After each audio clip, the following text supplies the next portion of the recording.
Bendito Padre Celestial, cuántas gracias te damos, Señor, que nos permitas un domingo más estar reunidos como iglesia para alabarte y bendecir tu nombre.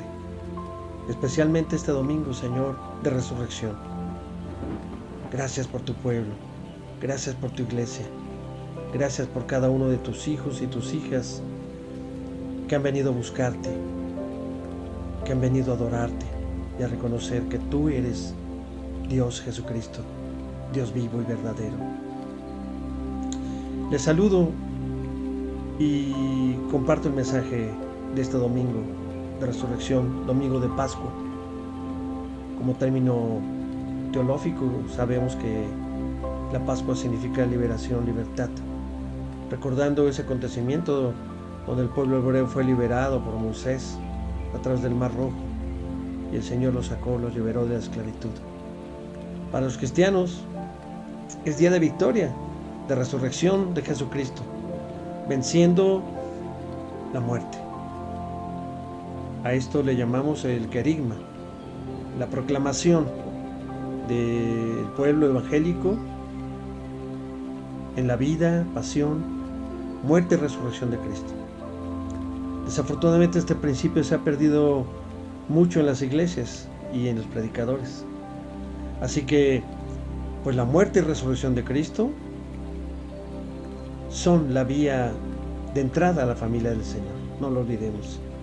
Una familia donde anhelamos que no haya exclusiones, ni privilegios, marginaciones, mucho menos divisiones o luchas de poder.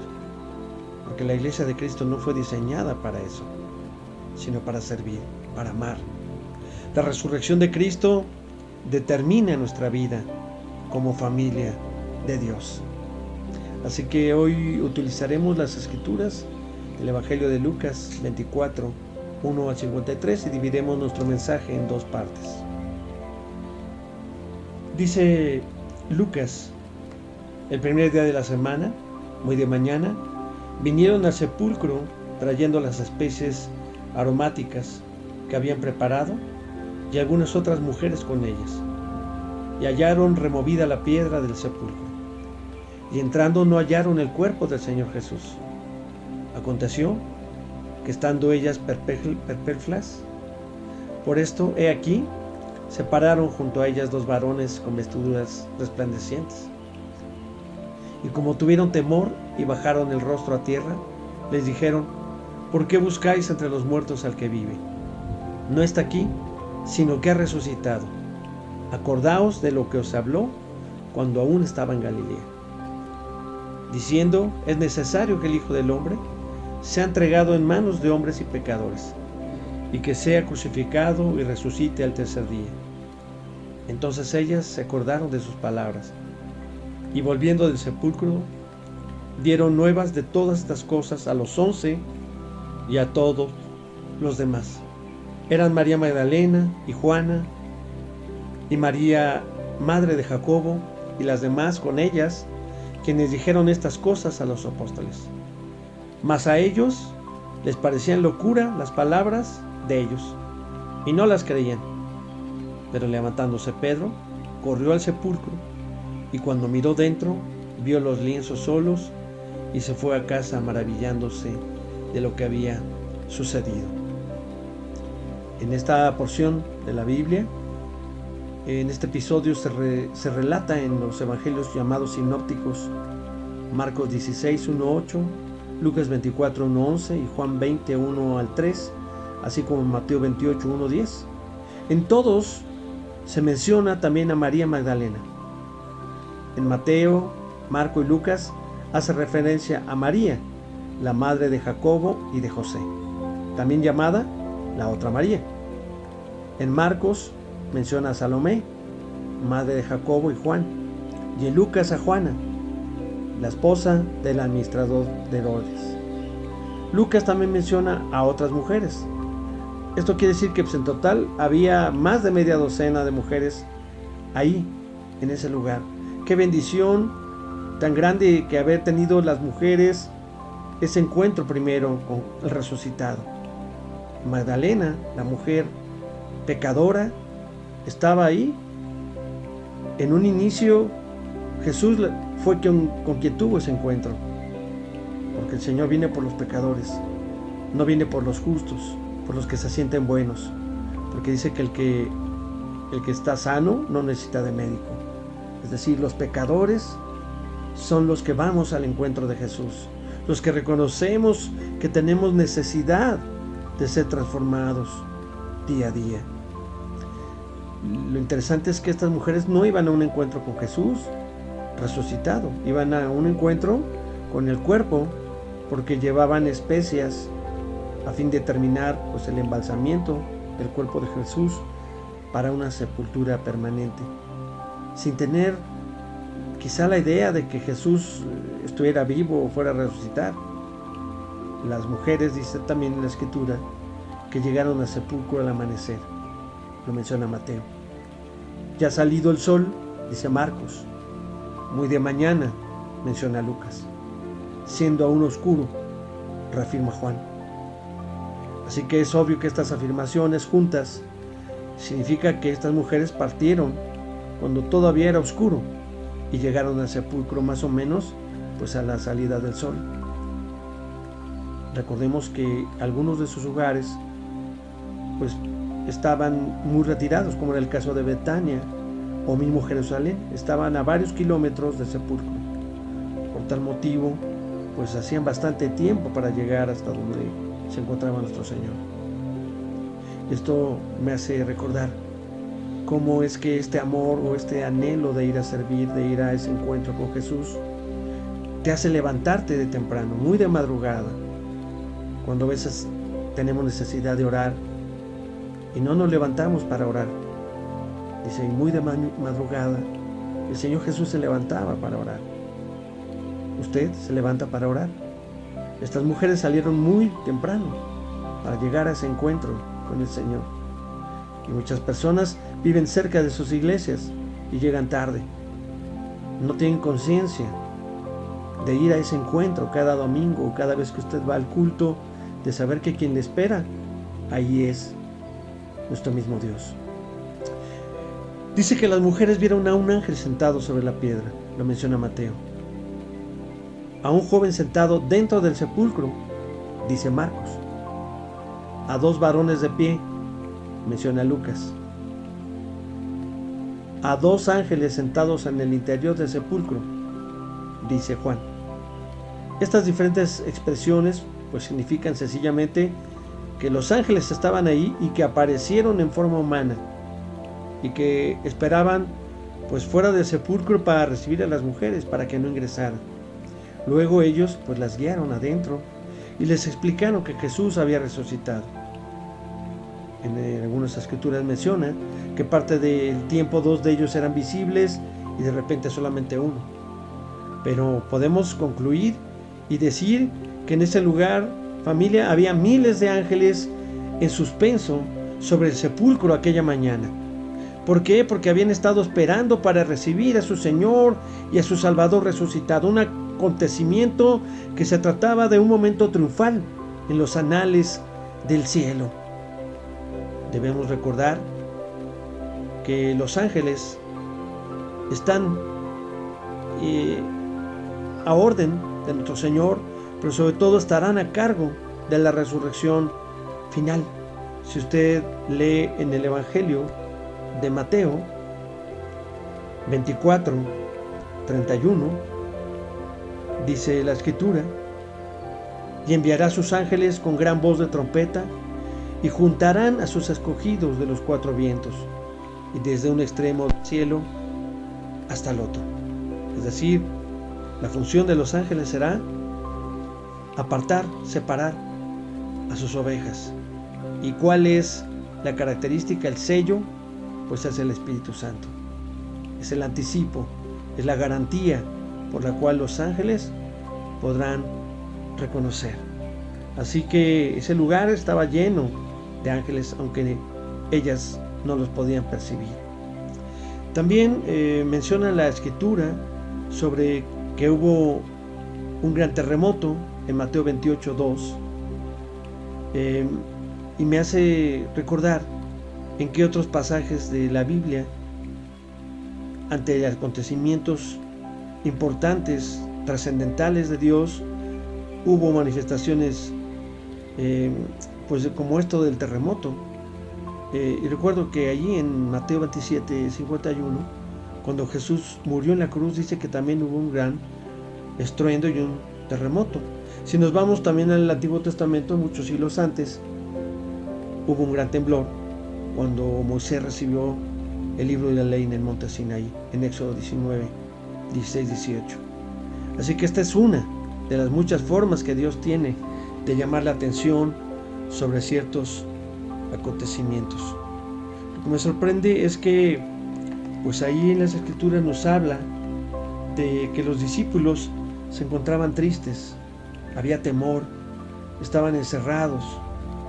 Obviamente, al ver la crueldad, el dolor que habían visto de la muerte de su amigo, de su maestro, pues ellos estaban temerosos que les pasaría lo mismo.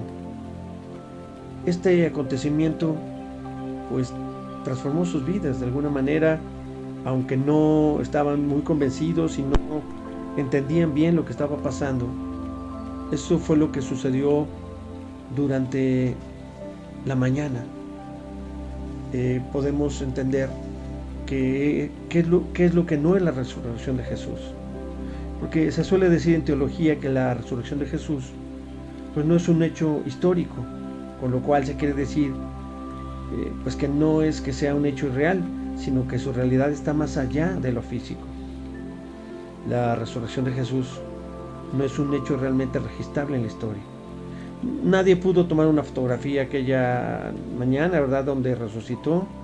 La resurrección de Jesús, objeto de nuestra fe, es más que un fenómeno físico. De hecho, los evangelios no nos narran la resurrección, nadie la vio. Los testimonios que nos aportan son de experiencias de creyentes que después sienten vivo al resucitado y que después de algunos días aparece nuevamente y pueden exclamar o confirmar que lo habían visto.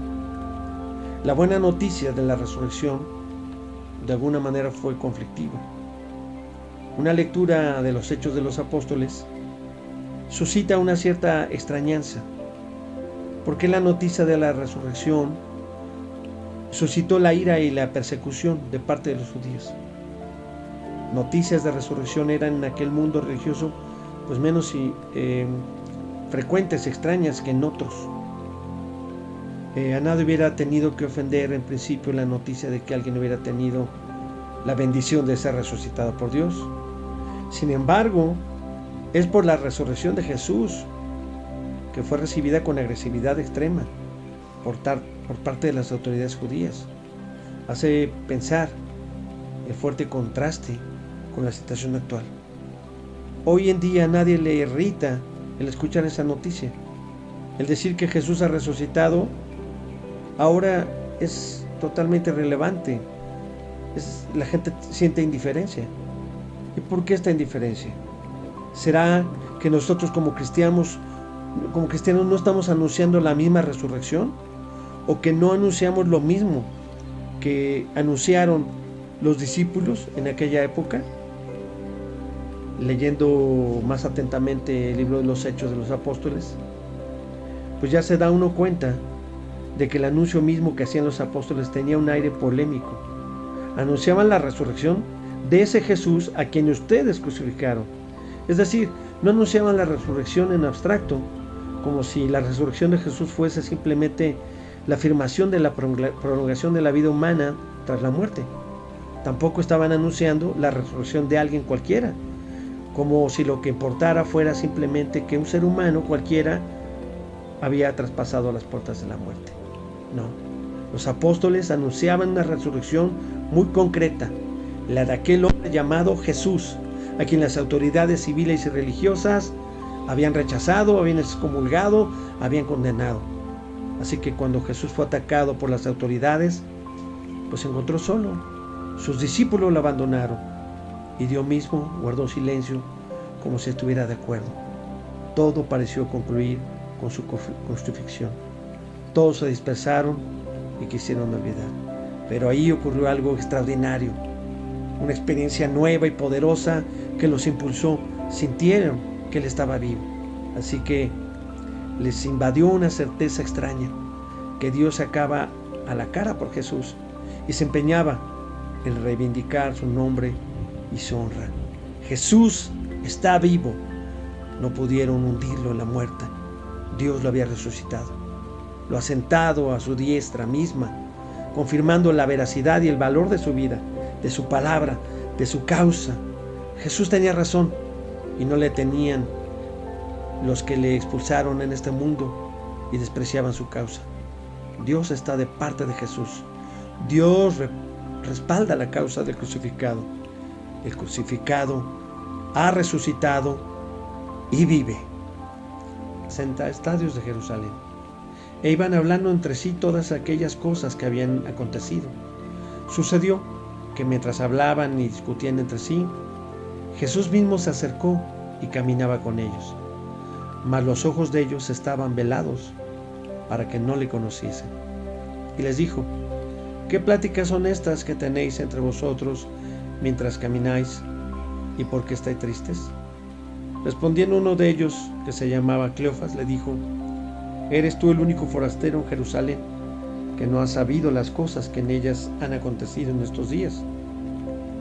Entonces él les dijo: ¿qué cosas? Y ellos le dijeron: de Jesús Nazareno, que fue varón profeta, poderoso en obra y en palabra, delante de Dios y de todo el pueblo, y cómo le entregaron los principales sacerdotes y nuestros gobernantes a sentencia de muerte y de crucifixión. Pero nosotros esperábamos que Él era el que había de redimir a Israel. Y ahora, además de todo esto, hoy es ya el tercer día que esto ha acontecido. Aunque también nos han asombrado unas mujeres de entre nosotros, las que antes del día fueron al sepulcro, y cómo no hallaron su cuerpo. Vinieron diciendo que también habían visto de ángeles, quienes dijeron que Él vive. Y fueron algunos de los nuestros al sepulcro, y hallaron así como las mujeres habían dicho, pero a Él no le vieron. Entonces Él le dijo: oh insensatos y tardos de corazón para creer todo lo que los profetas han dicho. ¿No era necesario que el Cristo padeciera estas cosas y que entrara en su gloria? Y comenzando desde Moisés y siguiendo por todos los profetas, les declaraba en todas las escrituras lo que de Él decían.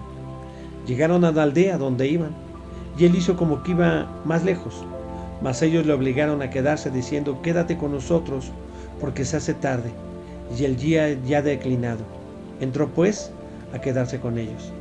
Y aconteció que, estando sentado con ellos a la mesa, tomó el pan y lo bendijo, y lo partió y les dio.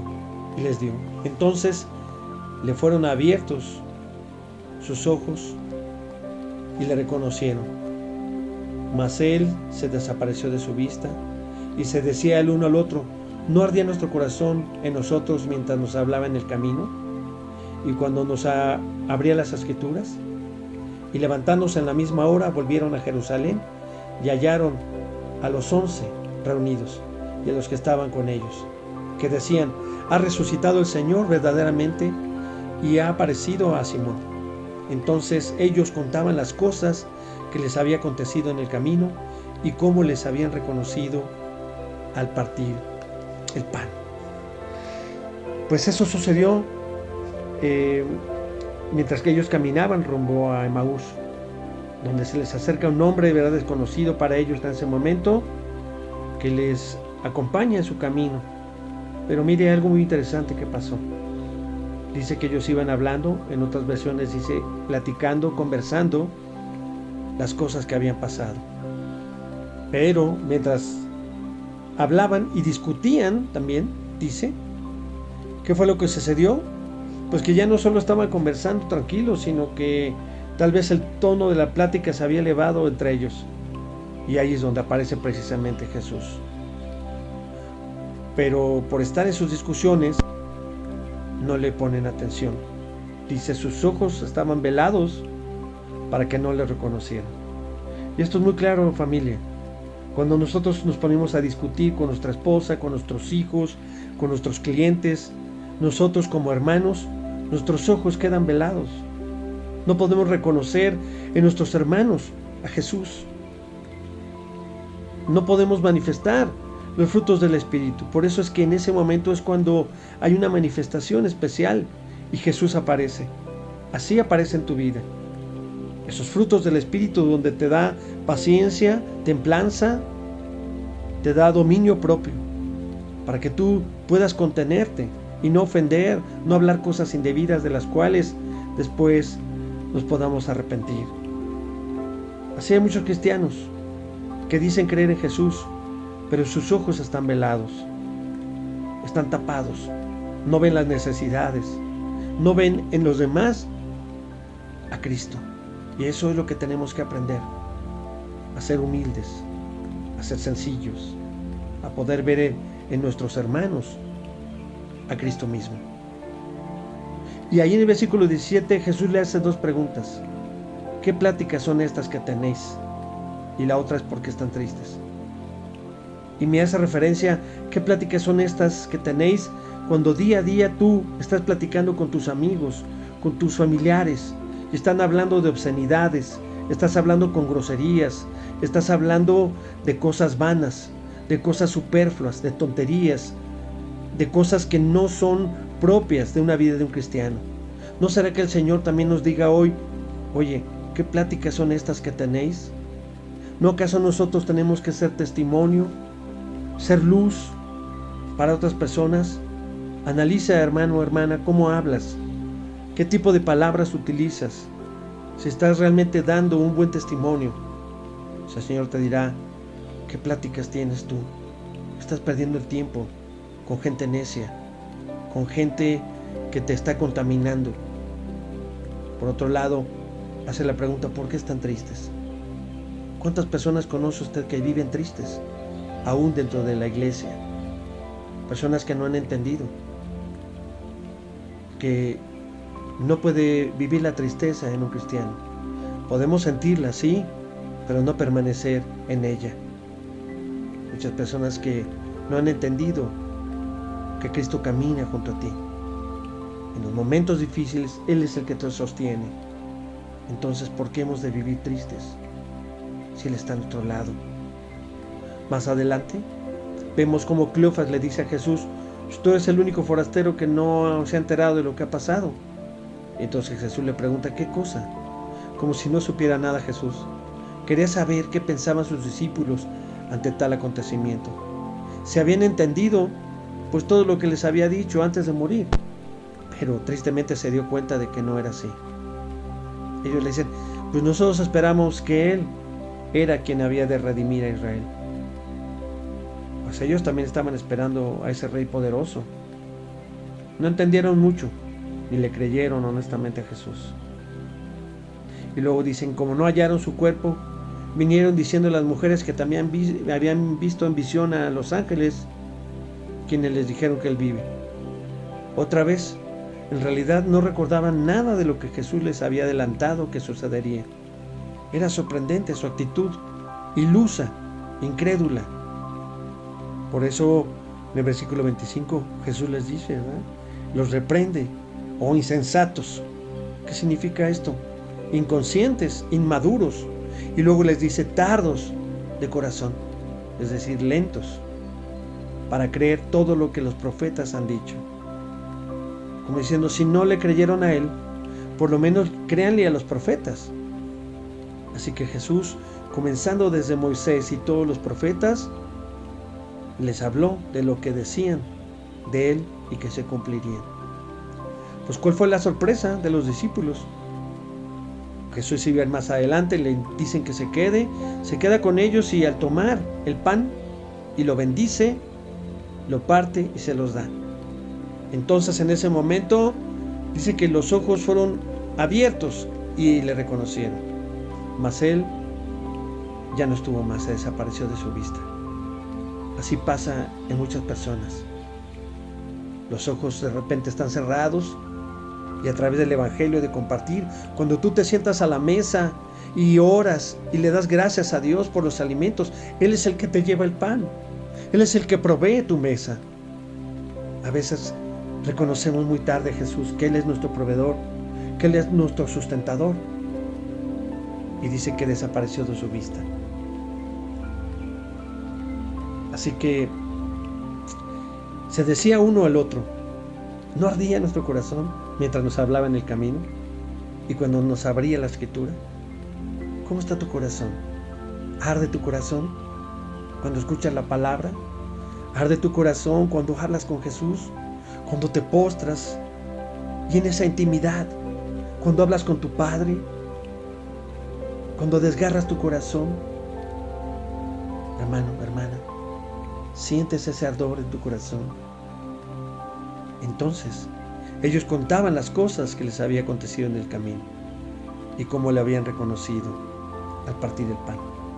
Y hoy nos preguntamos también, tal vez, cómo hemos de reconocer a Jesús en nuestro diario caminar. Él va ahí. Si tú eres templo verdadero del Espíritu Santo, Jesús va ahí contigo. El Espíritu de Dios mora en ti. Así que los contratiempos vendrán a nuestra vida. No podemos evitarlos, son pruebas para nuestra fe. Podrás perder un trabajo, podrás perder una relación o un familiar que parta, o verás mermada tu salud. Pero cuando eso pasa, normalmente las personas empiezan a tener miedo y estar tristes. Sabemos que esos sentimientos son naturales en la carne, pero no debemos permanecer en ellos. Nosotros no podemos vivir así. Primero, debemos de recordar cuánto te ama Dios, porque de tal manera amó Dios al mundo. Y ahí ponle tu nombre, porque de tal manera me amó a mí, te amó a ti, que dio a su único Hijo para que todo aquel que en él crea no se pierda, mas tenga vida eterna. 2. El amor y la tristeza no pueden permanecer juntos, así como el amor y el miedo. El amor verdadero no hay tristeza, ni tampoco hay miedo. Y si definimos que Dios es amor, el que permanece en amor, permanece en Dios y Dios en él. Y tercero, recuerda que el plan de Dios es bueno, es perfecto. Dios no tiene planes malos para ti. Eso significa que no debemos de estar tristes, no debemos de estar preocupados con miedo o temor. Aún en las cosas malas para nosotros, todas las cosas Dios las ajusta para nuestro bien. No solo las cosas buenas, porque Dios sacará algo bueno de cualquier situación. Recuerda, cuando Jesús murió en la cruz, Dios sacó lo bueno de lo malo, porque esa es su especialidad. El Señor sabe que de continuo hacemos lo malo, pero nosotros debemos de elegir hacer lo bueno, tener la fe para vencer el miedo. Confía que Dios sacará lo mejor para ti de todas las adversidades y problemas que se presenten. Amado Jesús, hoy esta mañana te dice el Señor, no estés triste. No estés triste porque no ves que yo estoy vivo. No seas insensato, no seas tardo de corazón.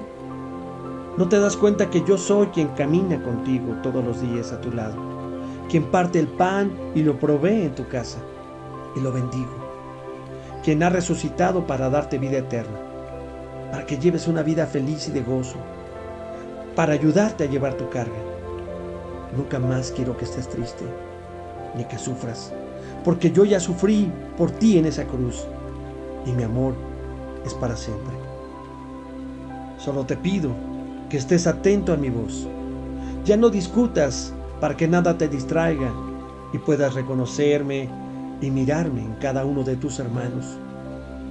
Te pido que acrecientes tu fe en mí y me dejes amarte plenamente, porque yo te prometí que nunca más estarás solo.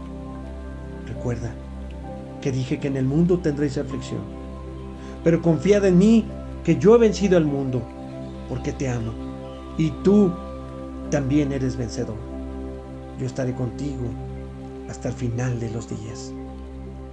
Amado Señor Jesús, ábrenos los ojos como iglesia para poder reconocerte siempre y en todo momento y en todo lugar. Ya no sentir que arda nuestro corazón, que el fuego de tu Santo Espíritu perdure en cada uno de tus discípulos, en tu iglesia. Gracias, Señor Jesús, por el sacrificio. Gracias, Padre, por resucitarnos contigo, resucitarnos con tu Hijo y darnos vida eterna.